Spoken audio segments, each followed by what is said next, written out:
So after 2 minutes of vacuuming, this is what your micron level should look like on a clean, dry system. Now, I always have to stress that going through refrigerant hoses are the worst thing you can do because it'll always screw up your readings. It'll make them higher. But I have the vacuum off right now. 2 minutes of vacuum on a clean, dry system. A brand new condenser with a brand new desiccant bag. So it has a dry desiccant bag in it. And this was a system that was recovered and filled with nitrogen. And they just finished putting in the new condenser. So it's resting. It's not losing no more microns because the system is fairly dry.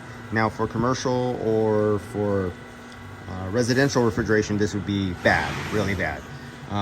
But for automotive, this is approaching limit. But this was only a quick 2 minutes. Now when put back on a vacuum, let's turn the vacuum on. There, now we're back on a vacuum. It only took about 2 minutes to get down to roughly 300 microns in about 2 minutes. And that's a good system.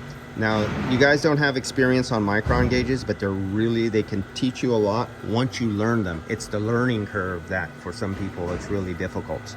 I've showed in many of my videos before where I could not get below 1,000 or 1,200, 1,500, 1,700 microns, even with the vacuum on, because the system was just so loaded with moisture that it was continuously vaporing out, exploding like steam and raising the pressure. And not unless it was one of the ones I've done a video on where I left the vacuum pump on the vehicle overnight.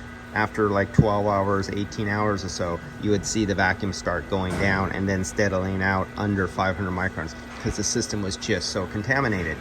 A hard concept for some people to grasp, but if you want to use it as a diagnostic tool, you have to really understand the basics of how a micron readings work. And through gauges, something is better than nothing. So if you're going to not buy a set of gauges plus a separate several $100 good micron gauge, this is about your best bet to start with as a learning tool, and then graduate from here and add on a dedicated micron gauge that you can valve off at the system. That's the next step up. I've only made a few videos about that. It's time for me to make another one and release another one to show you a little bit more.